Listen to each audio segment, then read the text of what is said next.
11, 12, 13, 14, 15. Iya. Apa yang dirasakan Bapak Ibu? Bahagia, lucu ya. Tiba-tiba ketawa ya. Iya. Saya biasanya melakukan itu dengan anak-anak. Karena kadang-kadang kita masuk ke kelas, anak-anak tuh udah cemberut, apalagi pelajaran matematika, ya Bu ya. Jadi saya minta anak tersenyum berhadapan. Awalnya cuma biasa aja, tapi lama-lama mereka tertawa. Ditanya kenapa? Nggak tahu Bu, tiba-tiba ketawa aja seneng. Artinya saya ingin membawa Bapak dan Ibu semua, karena ini namanya budaya positif. Ayo kita tularkan aura positif yang ada di dalam tubuh kita. Setuju. Ya. Kasih W, kasih O, kasih W. Super ya. Karena guru-guru di sini guru-guru super, artinya pasti akan bisa memberikan efek yang positif, satu sama lain saling mendukung. Seperti kegiatan ini, alhamdulillah Bapak dan Ibu bisa hadir pada hari ini ya. Nih, kesepakatan forum diskusi, ada kesepakatan yang harus kita ikuti bersama. Yang pertama, menghargai siapapun. Apakah keberatan? Tidak, sesuatu ya. Yang kedua, menjadi pendengar yang baik. Artinya ketika ada yang berbicara bisa saling menghargai. Yang ketiga, terlibat aktif dalam forum diseminasi. Nanti kira-kira jika Bapak dan Ibu memiliki pertanyaan, jangan sungkan untuk bertanya. Dan jika nanti ada pertanyaan, jangan sungkan juga untuk menjawab. Karena ini kita sama-sama belajar ya Bapak Ibu. Bukan saya di sini untuk menggurui Bapak dan Ibu. Saya ingin berbagi ilmu apa yang sudah saya dapatkan di CGP ini. Materi pertama yang ingin saya sampaikan yaitu mengenai teori motivasi, hukuman, dan penghargaan. Mungkin kata-kata ini sudah tidak asing lagi di telinga Bapak Ibu. Apakah yang sudah kita aplikasikan sudah sesuai atau belum? Nanti kita lihat bersama-sama. Tujuannya di sini CGP dapat menjelaskan dan menganalisis teori motivasi dan motivasi intrinsik yang dituju, serta menerapkan dalam kehidupan sehari-hari di lingkungannya. Yang kedua, CGP dapat menjelaskan konsep hukum dan penghargaan dan konsep pendekatan restitusi. Yang ketiga, CGP dapat melakukan pengamatan dan penindaklanjutan atau praktik penerapan konsep-konsep tersebut di lingkungan sekolah. Yang pertama, cakupan materinya adalah Teori motivasi, hukuman, dan penghargaan. Di sini, apa itu motivasi? Nah, dari pertanyaan itu muncul. Mari kita tanyakan ke diri kita sendiri, bagaimana kita berperilaku, mengapa kita melakukan segala sesuatu, apakah kita melakukan sesuatu karena adanya dorongan dari lingkungan atau dari dalam diri. Kita sama-sama diskusi dulu sebelum ke pemaparan. Pasti Bapak Ibu ada di sini dan di sekolah ini memiliki motivasi yang berbeda-beda. Nah, yang ingin saya tanyakan, misalnya Bapak Ibu ke sekolah hadir tepat waktu, misalnya, kira-kira menurut Bapak dan Ibu apa alasannya Bapak dan Ibu melakukan hal tersebut? Ada yang bisa membantu untuk menjawab? Oke. Terima kasih Bu Nita. Contohnya seperti misalnya hari esok saya ingin datang tepat waktu karena anak saya kelas 7 ingin tampil apresiasi. Jadi saya ingin melihat anak saya tampil di panggung dan memvideokan momen yang dimana itu tidak butuh waktu yang lama untuk tidak setahun sekali lah gitu.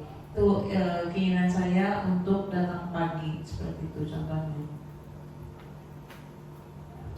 Ya, terima kasih untuk Bu Bulan. Jadi Bu Bulan untuk datang pagi karena anak mungkin wali kelasnya Bu Bulan akan tampil di kegiatan apresiasi. Nah, boleh kita tampung dulu apakah itu termasuk dari dalam diri atau dari luar unsurnya ya.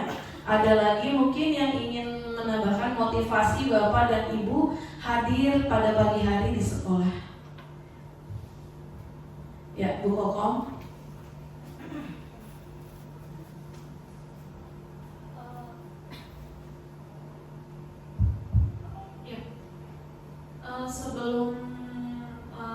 Sebelum saya menginjak kaki di SMK 5 ini, pas awal masuk di sini tuh saya datang ke sekolah tuh awalnya karena memang menganggap itu adalah sebuah aturan gitu. Artinya saya ada perasaan takut juga untuk ditegur oleh atasan kalau saya datang terlambat. Tetapi lama-kelamaan saya menjadi terbiasa begitu. Datang pagi itu sudah menjadi rutinitas begitu.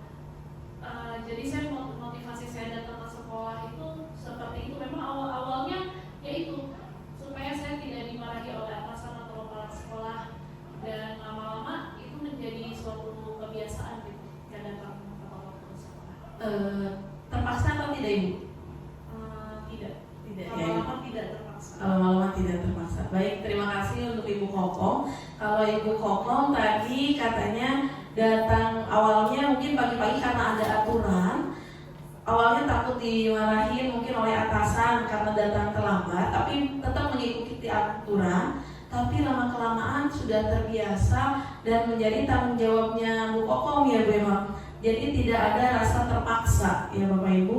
Nanti kita akan kembali ke jawaban Bu Wulan dan Bu Kokom setelah kita pahami. Di sini teori motivasi menurut Diana Gosen dalam bukunya Restructuring School Discipline menyatakan ada 3 motivasi perilaku manusia. Yang pertama, untuk menghindari ketidaknyamanan atau hukuman seperti yang tadi dikatakan oleh Bu Kokom awalnya katanya untuk menghindari hukuman karena untuk mengikuti aturan. Nah, yang kedua, untuk mendapatkan imbalan atau penghargaan dari orang lain. Artinya kalau motivasi ini adalah orang siswa ataupun kita melakukan segala sesuatu atas dasar imbalannya saja. Jadi bukan murni dari keinginan hati. Bahkan pada saat kita meminta imbalan di sini, ada beberapa hal negatif yang mungkin nanti akan muncul. Contohnya, misalkan pada hari ini Bu Nita memberikan imbalan kepada anak yang rajin maju ke depan dan diberikan hadiah. Nah, untuk keesokan harinya Bu Nita tidak masuk, digantikan misalnya dengan guru lain. Mungkin anak yang lain akan bertanya, mana Bu Nita? Yang di situ sudah ada hati yang tersakiti, artinya anak itu tidak menghargai guru lain yang menggantikan, karena itu efek dari pemberian hadiah tersebut, ya Bapak Ibu. Yang ketiga, untuk menjadi orang yang mereka inginkan dan menghargai diri sendiri dengan nilai-nilai yang mereka percaya. Artinya untuk yang ketiga ini, siswa atau guru mampu melakukan segala sesuatu bukan lagi karena aturan yang ada, tapi karena merasa saya wajib melakukan itu.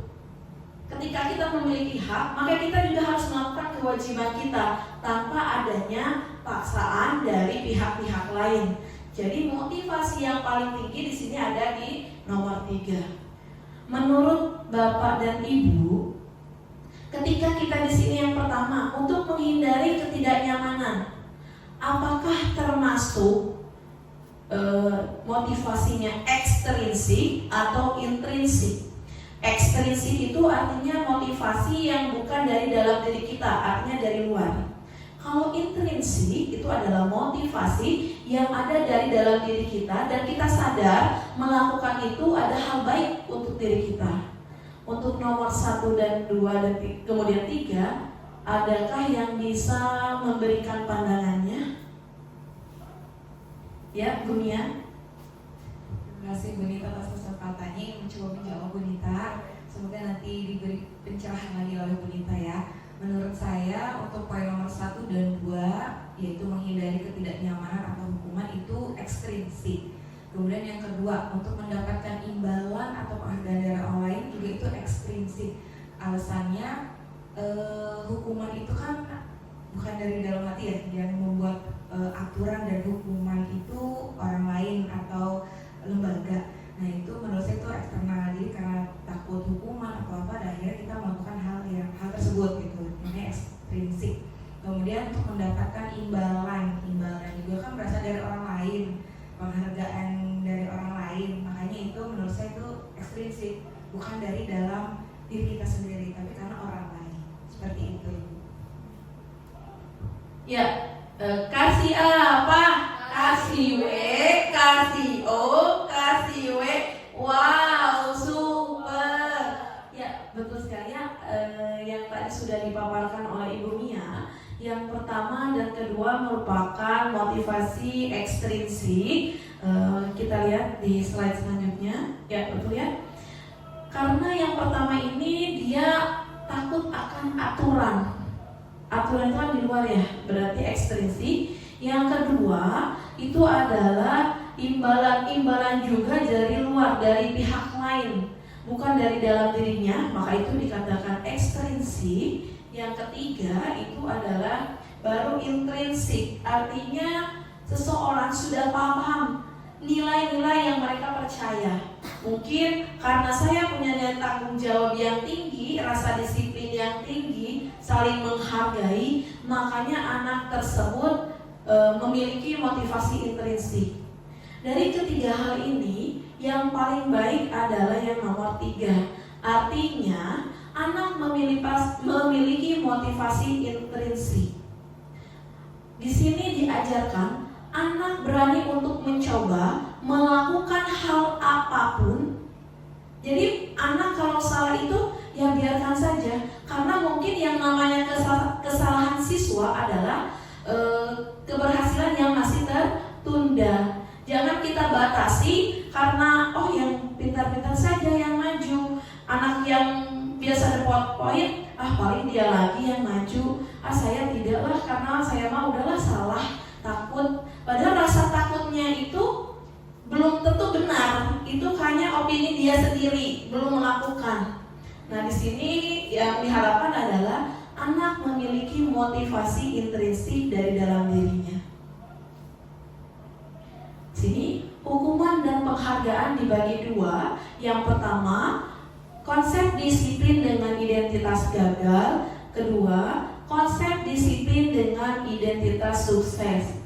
Mungkin untuk kata-kata hukuman, penghargaan itu sering mungkin kita lakukan ya Bapak Ibu ya.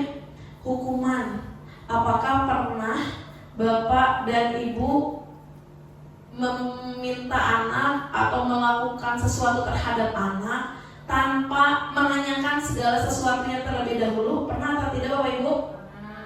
Pernah ya? Sering ya Bu ya. Ternyata menghukum itu ternyata identitasnya gagal Bapak Ibu. Artinya nanti pada saat diri anak ini dihukum oleh kita, anak itu ketemu kita lagi bahkan mungkin takut. Tiba-tiba kita datang, kita gak ngapa-ngapain karena kemarinnya pernah dihukum sama kita, mau lewat di depan kita aja takut. Kemudian yang kedua, penghargaan.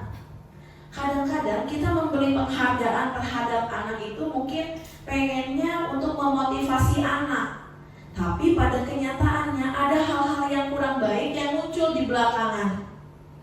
Yang biasa dapat hadiah terus dapat hadiah, bahkan ketemu guru lain anak akan menagih, "Bu, kalau pelajaran lain mah dikasih pulpen, kok ibu gak pernah?" Nah, itu artinya anak membandingkan. Padahal setiap guru notabene-nya ingin memberikan yang terbaik untuk siswanya. Kemudian di sini konsep disiplin dengan identitas sukses. Ada yang namanya konsekuensi, ada yang namanya restitusi. Konsekuensi dan restitusi sama-sama positif, tapi tetap dari yang baik pasti ada yang lebih baik. Dari yang konsekuensi itu artinya adalah kita sebagai guru itu mampu untuk mengarahkan peserta didik mana yang baik, mana yang buruk, bukan berdasarkan kata-kata kita. Yang biasanya kan kita pulpen jatuh, "Ayo ambil, minta maaf." Nah, itu adalah namanya hukuman, ya. Tapi kalau anak yang bila menjatuhkan benda, kemudian anaknya ditanya, "Ayo itu pulpen siapa?" Anak tersebut menjawab, "Maaf Bu." Nah, udah ada kata-kata seperti itu, artinya anak paham dia melakukan kesalahan. Nah, itu yang ingin kita terapkan terhadap anak didik kita. Yang keempat adalah restitusi. Nah, restitusi di sini artinya ada beberapa tahapan, dan ini yang ingin kita aplikasikan dalam pembelajaran di kelas ketika anak melakukan sebuah kesalahan. Tidak langsung semerta-merta kita menuduh anak, mungkin memberikan hukuman terhadap anak, kemudian langsung, "Ayo kamu ngerjain PR, matematik yang ngerjain, besoknya kamu lari di lapangan." Kan tidak relevan dengan apa yang dia lakukannya. Kita lanjut ke slide selanjutnya. Nah, sebelum masuk dalam materi silakan simak video ilustrasi berikut, dan apa yang Bapak atau Ibu dapat cermati, mohon perhatikan sebentar.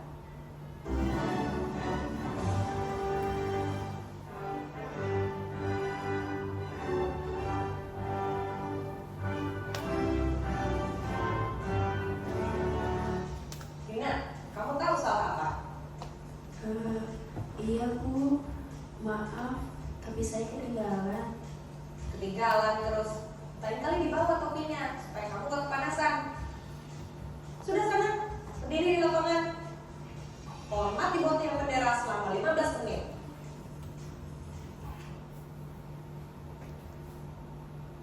Ya, dari video yang tadi telah Bapak Ibu simak, apa yang terjadi pada ilustrasi tersebut? Ada yang ingin menyampaikan? Ya, Ibu, silakan Bu Eni. Baik, terima kasih Bu Nita. Dari tayangan video tadi terlihat bahwa Rina melakukan sebuah pelanggaran, bahwa dia tidak membawa atau menggunakan topi pada saat upacara bendera, yang itu mungkin aturan sekolah wajib ya Bu. Dan di situ ibu guru atau guru langsung memberikan hukuman berupa berdiri di lapangan selama 15 menit. Walaupun itu terlihatnya sepertinya itu menyakiti anak karena tidak ditanyakan terlebih dahulu alasannya kenapa ketinggalan topinya. Itu aja, Bu. Ya, terima kasih banyak untuk Bu Eni. Betul ya apa yang disampaikan oleh Bu Eni tadi. Guru itu datang tiba-tiba langsung menghukum anaknya, tidak menanyakan alasannya dulu kenapa. Kemudian anak tersebut dihukumnya berdiri di bawah tiang bendera. Memang betul pada saat upacara, tapi cara untuk mendidik anak bisa dengan hal yang lebih positif lagi agar nantinya terbangun motivasi intrinsik untuk menjadi lebih baik. Dikhawatirkan jika anak langsung ditegur seperti itu, yang pertama mungkin anak menjadi takut ketemu Ibu Eni, misalnya Bu Nita gitu ya. Kemudian pada saat upacara barisnya mungkin di sela-sela temennya biar nggak kelihatan. Banyak hal-hal yang mungkin nantinya berdampak ketika kita tidak memberikan solusi atau respon yang lebih positif lagi. Nah, di sini konsep disiplin dengan identitas gagal ada beberapa kriteria. Yang pertama yang hukuman. Betul tadi apa yang dikatakan Bu Eni, menyakitkan, tidak nyaman, murid menjadi takut, memaksa. Kata-kata memaksa ini artinya anak itu tidak dilibatkan untuk mencari solusi. Jadi solusi itu dibuatnya di sini hanya satu pihak oleh guru saja. Kemudian menjadi rendah diri, murid menyembunyikan kesalahannya. Ketika anak suka dihukum, kita melakukan hukuman.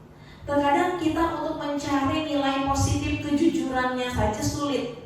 Karena anak sudah takut duluan, kalau jujur nanti saya dihukum. Udah saya diam saja. Nah, artinya di sini anak mulai menurunkan rasa percaya dirinya. Jadi rendah diri, nggak mau ngapa-ngapain, artinya udahlah takut salah. Nah, itu hal yang ditakutkan oleh guru-guru. Kedua adalah penghargaan tidak efektif, merusak hubungan, mematikan kreativitas, yang keempat merampas hak menghargai dirinya.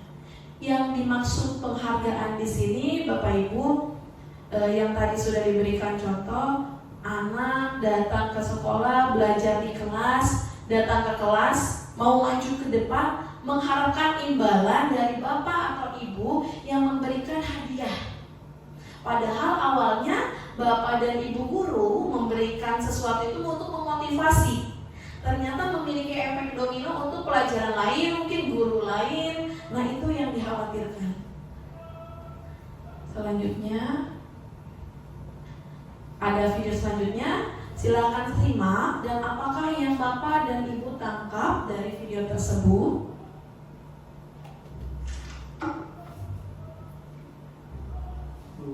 Haus nih. Anak-anak, selesai mengerjakan halaman 50, lanjutkan sampai halaman 56 ya. Baik, Pak. Ya, Aska, jadi basah kan nih pas aku. Sudah. Aska, ayo jika salah, apa yang harus dilakukan? Ayo minta maaf. Lagi Aska, mana masker kamu? Oh iya, maaf Pak, saya lupa pakai. Kamu tahu kan apa konsekuensinya jika tidak memakai masker? Iya Pak, belajar sendiri di perpustakaan. Baik, silahkan langsung ke perpustakaan.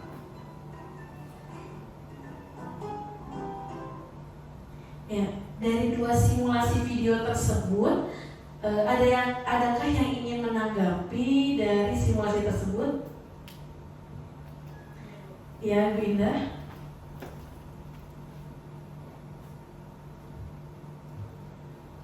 Ya, baik Bu Nita.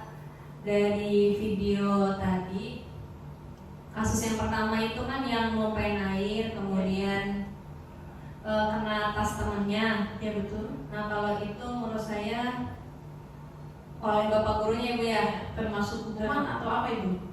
itu kalau menurut saya termasuk konsekuensi. Kemudian kalau yang ilustrasi kedua ini Bu, yang tadi anak tidak mengerjakan tugas ya, tidak karena mengerjakan dia tugas. langsung sadar untuk ke perpustakaannya. konsekuensi. Oh ya, maaf, untuk yang kedua menggunakan masker. Oh, tidak mengenakan masker, iya dia konsekuensi juga karena siswanya sudah menyadari. Ya, kira-kira awalnya Bu Gita, silakan. Ya, yang video pertama kan dia numpahin tuh, nggak sengaja. Nah, tapi gurunya itu langsung memberi instruksi gitu. Jadi kegiatan atau aktivitas yang dilakukan untuk membersihin airnya itu dia bukan dari sadaran dirinya sendiri, tapi karena disuruh sama gurunya. Jadi itu menyikapinya sebagai hukuman. Sedangkan yang kedua, gurunya itu menanyakan kembali, kenapa kamu nggak pakai masker, terus kamu tahu kayak kamu menurut kamu keyakinan konsekuensinya bagaimana. Jadi ditanya baik lagi dan anak itu jadi menyadari, oke, berarti kalau saya nggak pakai masker saya harus belajar di rumah tangan sendiri. Jadi dia melakukannya itu karena dia paham apa konsekuensinya. Itu menurut saya. Jadi bedanya mungkin ada di cara gurunya ketika menyikapi perbuatan anak yang tidak sesuai dengan keyakinan atau kesepakatan kelas. Itu menurut saya, Bu Rita. Terima kasih. Ya, sama-sama. Terima kasih untuk Bu Indah dan Ibu Gita. Kasih apa dulu Bapak Ibu? Kasih W, kasih O, kasih W. Wow, super ya. Semuanya penyatannya baik ya Bapak Ibu. Untuk simulasi yang pertama tadi memang kalau misalnya anak tadi menumpahkan air, kemudian bapak gurunya langsung menyuruh minta maaf. Nah, itu tidak dari berasal dari siswa solusinya. Maka yang simulasi pertama itu dikatakan sebagai hukuman ya Bapak Ibu ya. Nah, untuk yang kedua betul dia anak tersebut gurunya itu menyampaikan dengan cara yang bertanya, mengarahkan dan anak paham terhadap konsekuensinya. Nah, anak tersebut langsung otomatis, oh ya saya salah dan saya harus belajar di perpustakaan. Artinya yang kedua itu merupakan sebuah konsekuensi. Sini konsep disiplin dengan identitas sukses. Yang pertama ada konsekuensi, yang kedua ada restitusi. Konsekuensi di sini penguatan jangka pendek, yang kedua perlu monitoring berkelanjutan, murid menghargai peraturan, kehilangan waktu untuk merenungkan kesalahan. Yang selanjutnya yang restitusi, murid bertanggung jawab atas perilakunya karena itu adalah motivasi dari dalam dirinya. Yang kedua, fokus pada pemecahan masalah jangka panjang. Yang ketiga, murid menghormati dirinya dan orang lain. Kemudian dirinya memegang kontrol. Selanjutnya murid bersemangat memperbaiki kesalahan. Tidak boleh main di luar ya. Untuk selanjutnya mari simak sebuah video lagi. Mohon sama-sama disimak dan mohon nanti ada yang menceritakan kembali dari video tersebut. Tidak boleh main di luar ya, karena kamu jalan-jalan sembarangan di tembok. Tadi pagi aku terlambat 20 menit, maka aku harus tunggu 20 menit lagi untuk pulang. Maaf ya, ini aku ganti ke semua.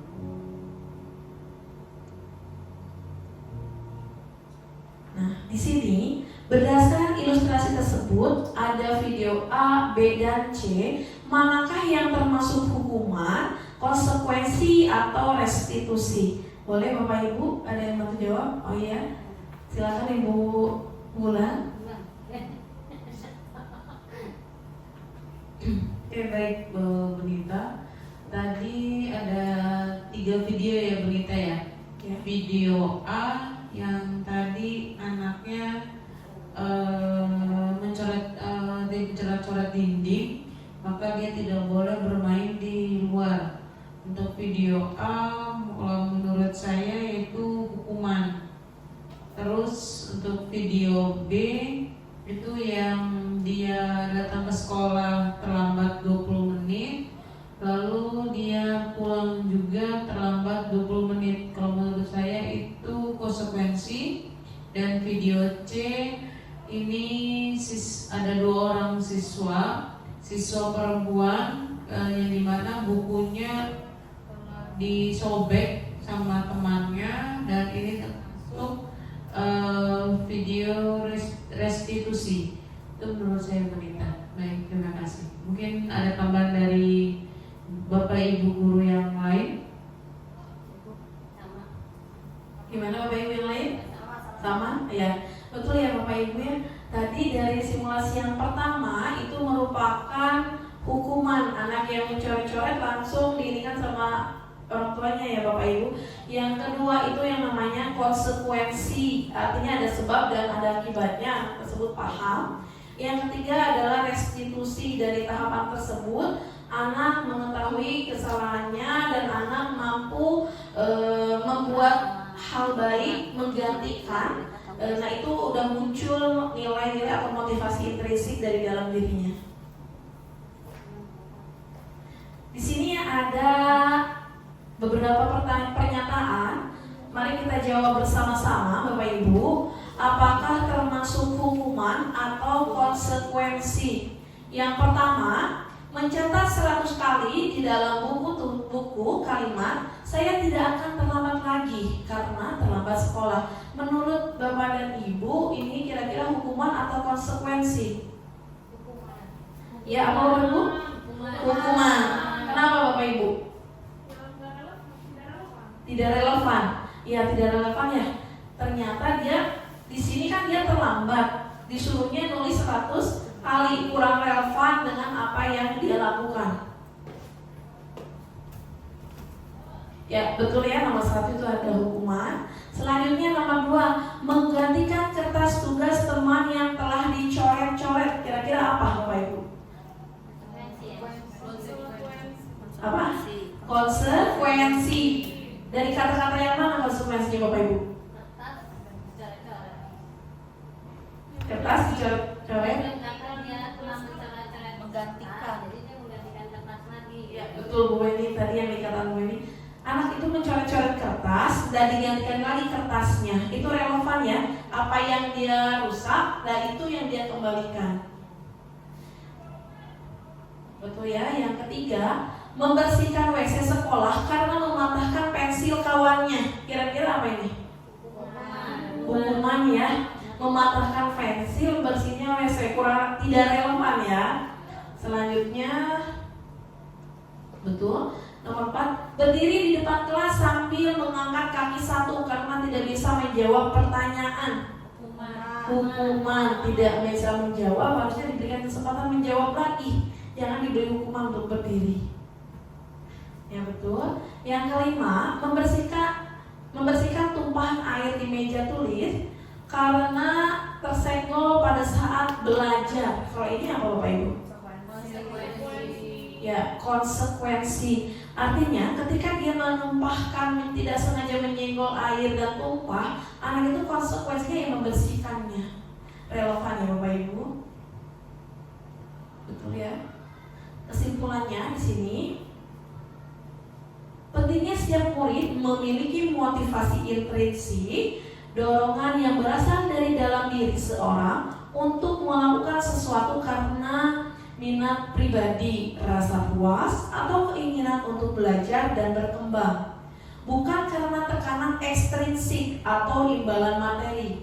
Siswa yang termotivasi secara intrinsik cenderung lebih terlibat dan berdedikasi dalam proses pembelajaran karena mereka menikmati aktivitas tersebut dan merasakan makna yang mendalam dari apa yang mereka lakukan. Hal ini berkontribusi pada pembelajaran yang lebih efektif, berkelanjutan, serta mendorong pengembangan diri yang lebih baik. Ya, untuk materi selanjutnya, mari kita ice breaking dulu Bapak Ibu, biar tidak terlalu tegang ya Ibu. Boleh bertanya Bu. Bu Indah mau bertanya, boleh Bu Indah?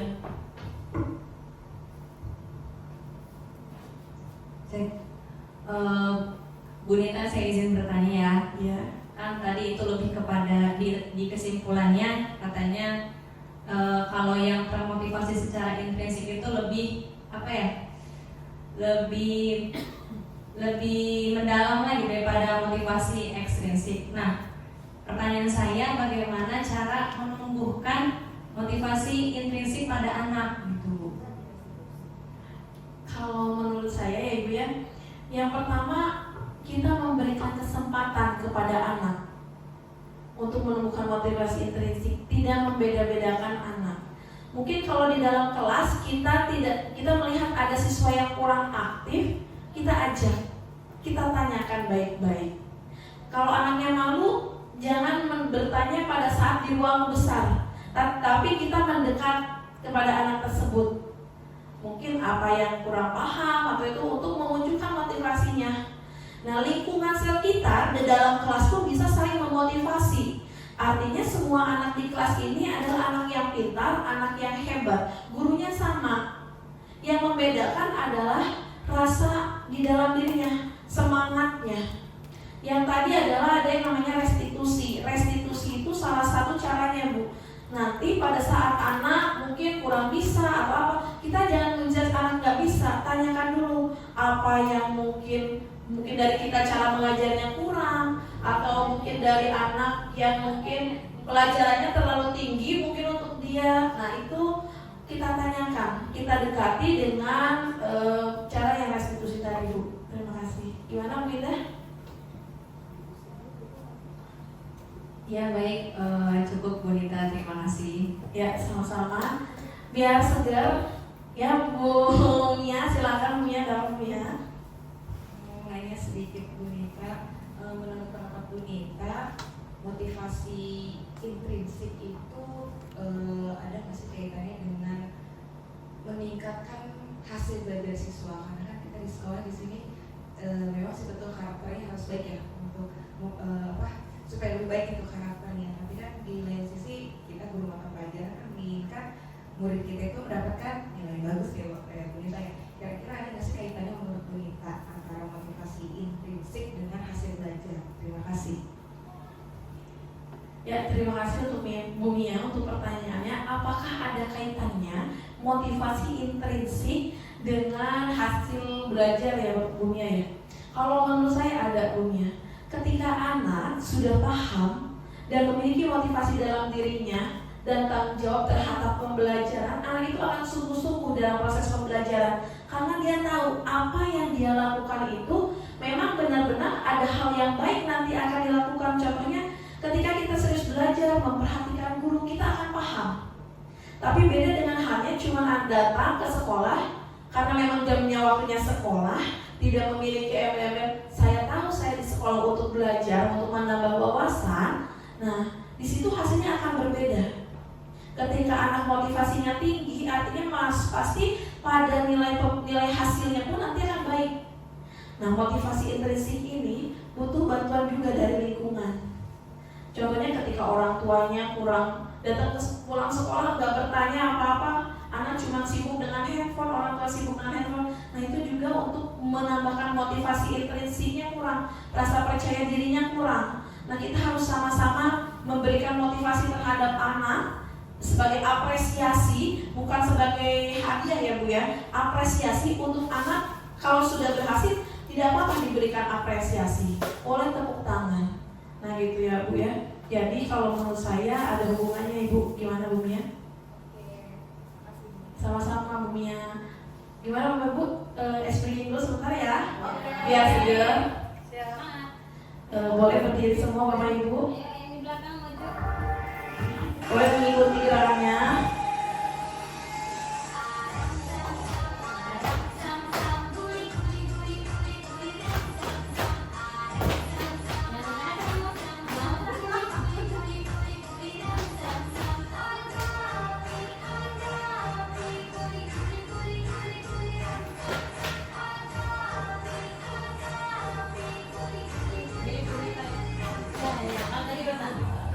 Ayo cepat Bu.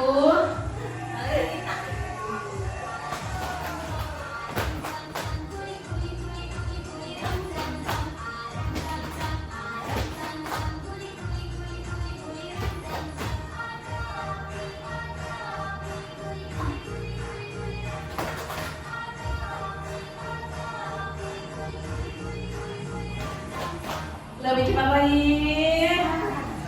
Ayo semangat.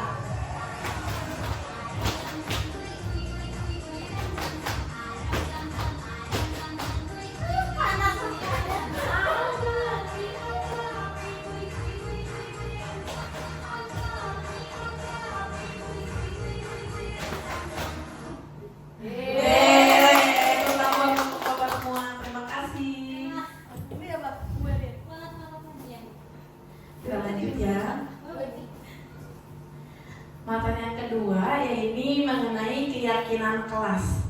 Nah, mungkin ini juga Bapak dan Ibu mungkin ada yang sudah mengaplikasikannya di dalam kelas. Mari kita perhatikan bersama. Apa yang Bapak atau Ibu ketahui mengenai keyakinan kelas?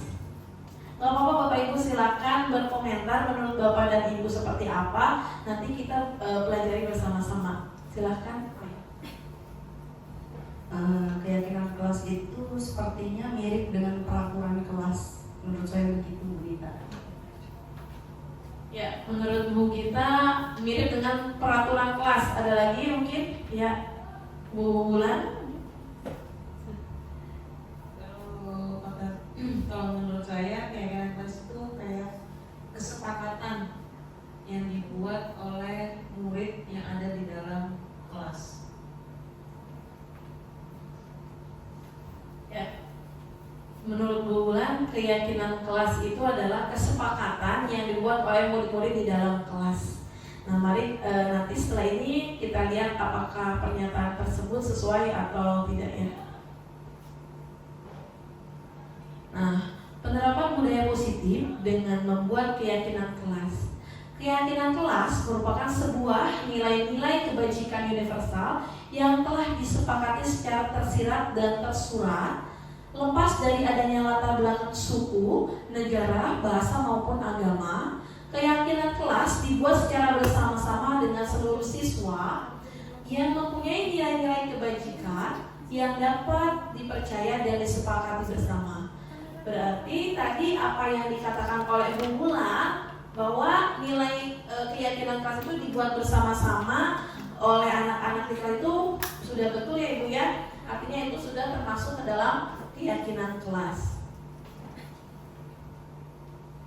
Tujuan penerapan keyakinan kelas. Yang pertama, mewujudkan merdeka belajar pada anak dan anak akan diberikan kebebasan untuk mengemukakan pendapat tentang keyakinan kelas apa saja yang mereka inginkan serta menumpahkan ide, pendapat dan juga gagasan mereka secara terbuka serta demokratis. Artinya di dalam kelas anak-anak boleh mau apapun itu silahkan dituliskan di dalam kertas misalnya. Nanti guru sebagai fasilitator memilah dan memilih. Yang kedua, mewujudkan disiplin positif kepada anak yang kemudian akan menjadi budaya positif, di mana anak dapat menjalankan keyakinan kelas yang telah disepakati bersama dengan kesadaran diri dan tanpa adanya tekanan. Di sini di poin yang kedua, karena kesepakatan ini dibuat oleh anak-anak sendiri dan dilaksanakannya juga oleh mereka, nah harapannya di sini sudah tidak ada paksaan dan tekanan. Yang ketiga, membentuk karakter yang positif pada anak melewati kebiasaan-kebiasaan positif, perilaku positif, serta keteladanan dari seluruh warga sekolah, guru, dan murid. Yang ketiga ini artinya dari semua keyakinan kelas diharapkan muncul, misalnya nilai kebaikannya, tanggung jawabnya muncul, disiplin, rasa saling menghargai. Nah itu yang diharapkan muncul atau budaya positif yang ada di dalam diri anak-anak. Yang terakhir, menemukan budaya semangat pada anak-anak. Di sini langkah-langkah kegiatan. Nah ini adalah yang saya praktekkan di dalam kelas kemarin, Bapak Ibu. Bapak Ibu juga bisa melakukan hal ini di dalam kelas. Yang pertama, kegiatan diawali berdoa, mengucapkan salam. Kegiatan intinya menjelaskan tentang keyakinan kelas. Karena anak-anak itu pasti bingung apa itu keyakinan kelas. Diawali oleh saya sebagai guru memberikan dulu pernyataan apa itu keyakinan kelas, untuk apa itu keyakinan kelas. Nah di situ dijelaskan. Yang kedua, murid dan guru berdiskusi tentang keyakinan kelas. Nah di sini saya kemarin membuatnya secara berkelompok karena pada saat ditanyakan apakah mau secara individu atau berkelompok, anak-anak meminta secara berkelompok. Nanti Bapak dan Ibu kalau misalnya mau anaknya masing-masing membuat atau menuliskan silahkan, itu dibebaskan. Yang ketiga, para murid menulis keyakinan kelas yang ingin diajukan pada kertas stick note dipandu oleh guru. Nah ini kalau saya menggunakan kertas sticky note ini, tapi kalau bapak dan ibu guru misalnya mau nulis di papan tulis atau di kertas apapun silahkan, itu opsional ya.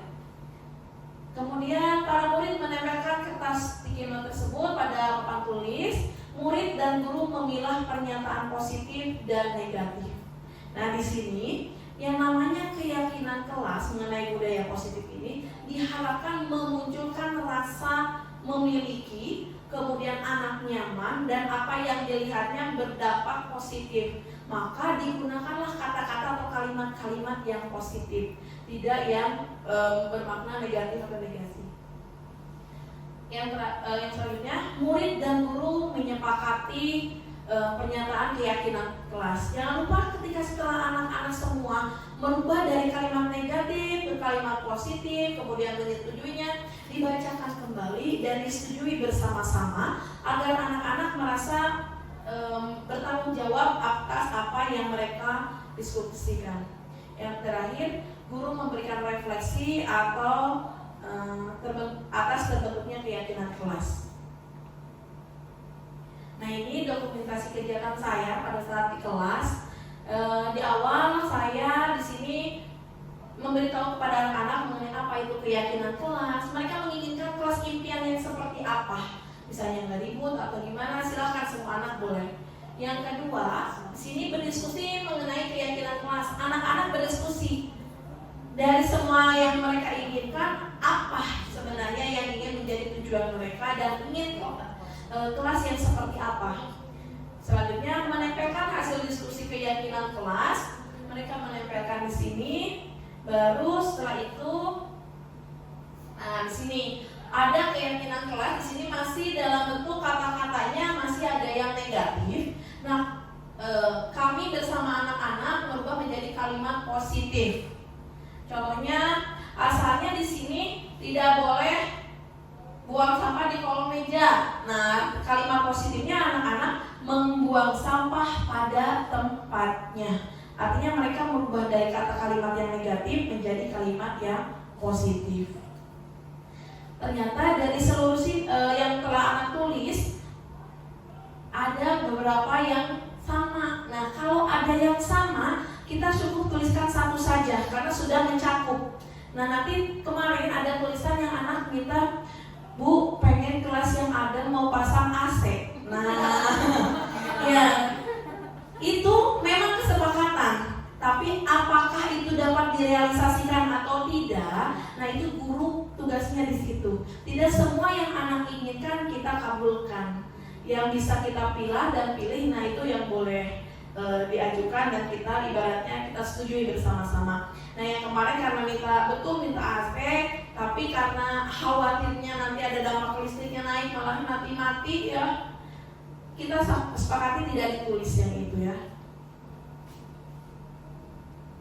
Nah, ini karena tadi sudah ada keyakinan kelas yang dibuat, saya meminta murid siapa yang mau merubah kalimat positif tersebut membentuk keyakinan kelas dalam bentuk yang lebih indah untuk disimpan atau ditempel di kelas. Artinya saya tidak membuatkan oleh diri saya, biarkan mereka untuk menemukan rasa kreativitas dan mereka ibaratnya nanti juga akan senang, oh karya saya dipajang, hasil karya saya gitu. Nah, ini adalah hasil dari anak-anak.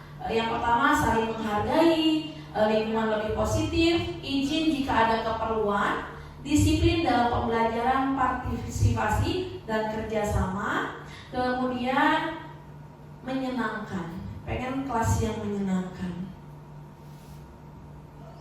Nah, ini adalah umpan balik Bapak Ibu. Setelah kita melakukan keyakinan kelas, jangan lupa kita kontrol apa yang mereka rasakan setelah melakukan keyakinan kelas. Kalau di sini saya ambil beberapa. Yang pertama, mungkin di sini kelas menjadi tenang, tertib, lingkungan kelas menjadi bersih dan ramah katanya. Kemudian kita lebih bertanggung jawab, senang karena kelas menjadi tertib, senang karena lingkungan kelas menjadi bersih. Ternyata dengan adanya keyakinan kelas, timbul hal-hal positif yang dirasakan sendiri oleh siswa tersebut. Gunanya umpan balik ini artinya anak itu tahu apa yang dia lakukan itu memiliki hal yang positif untuk dirinya. Nah, yang ini Kita sering lihat mungkin Bu di merchant-merchant yang beredar ada peraturan ruangan kelas seperti ini. Apakah dikatakan keyakinan kelas? Jika iya, apa alasannya? Jika tidak, apa alasannya? Ya Ibu Indah, silakan. Kalau menurut saya Bu, ini belum termasuk keyakinan kelas. Karena di situ ada kalimat tidak boleh buang sampah. Kan kalau kalimat tidak boleh itu adalah kalimat negatif seperti itu. Kemudian ada juga jangan ngobrol gitu kan. Terus ketika mau belajar diem aja gitu kan nggak mungkin. Nah itu juga sama aja, ada kalimat negatifnya.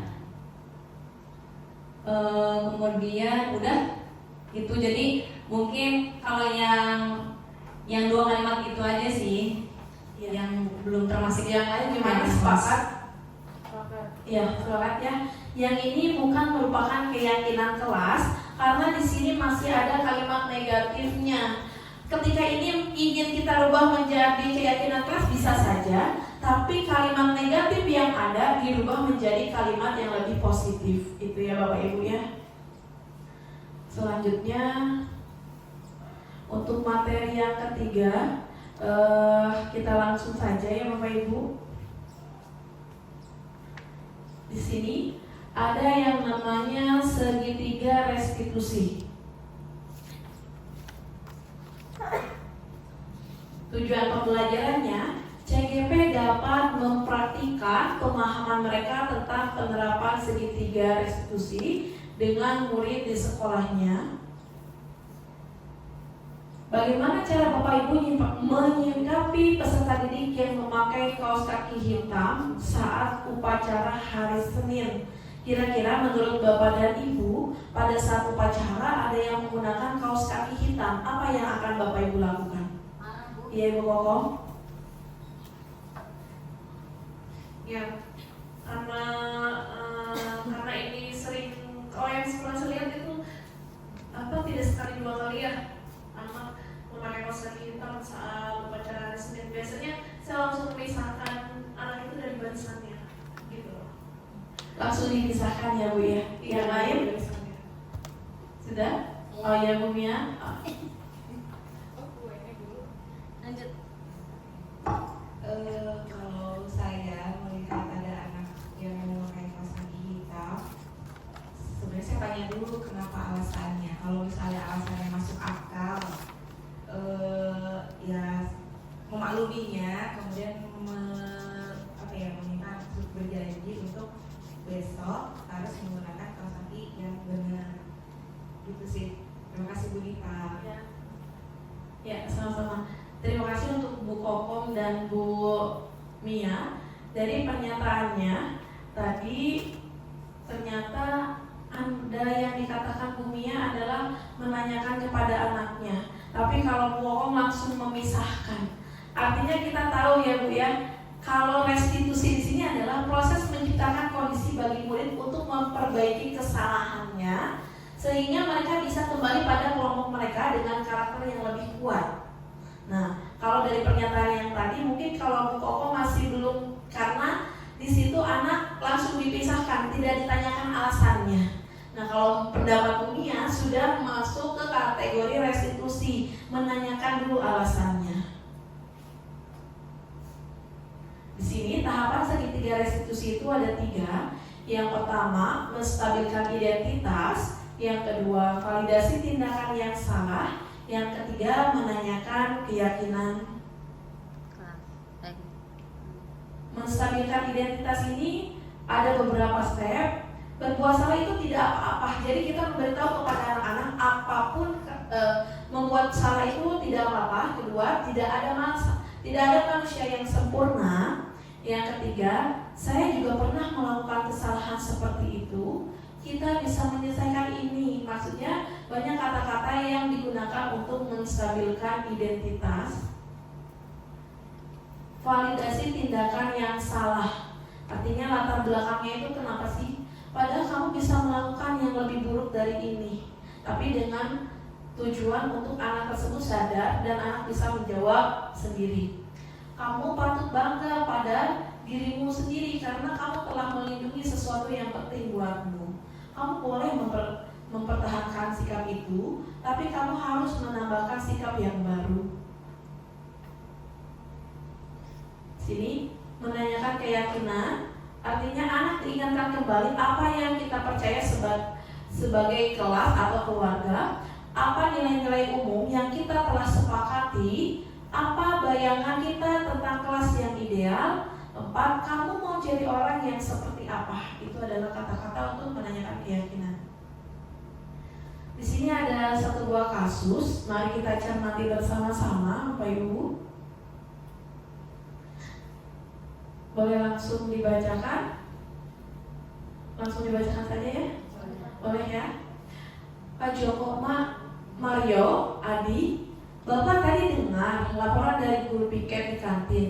Sepertinya kalian dalam masalah ya? Ada yang bisa Bapak bantu? Apa yang terjadi? Mario dan Andi menjawab, iya Pak, tadi pada jam istirahat pagi kami main lempar-lemparan makanan di kantin. Tapi tidak sengaja malah kelempar kena wajah Ibu Dina, kepala sekolah, ketika beliau sedang berjalan. Pak Joko, kalian main lempar-lemparan makanan di kantin, kena wajah Ibu Dina ketika beliau sedang lewat? Iya Pak, dengan wajah sedihnya. Pak Joko, Adi, ada informasi yang kamu mau tambahkan? Adi, kami tidak bermaksud melakukannya.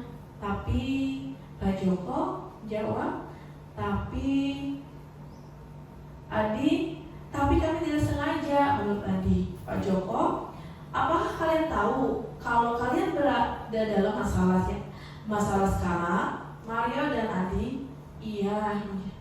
Pak Joko, baiklah, Bapak di sini bukan untuk mencari siapa yang salah.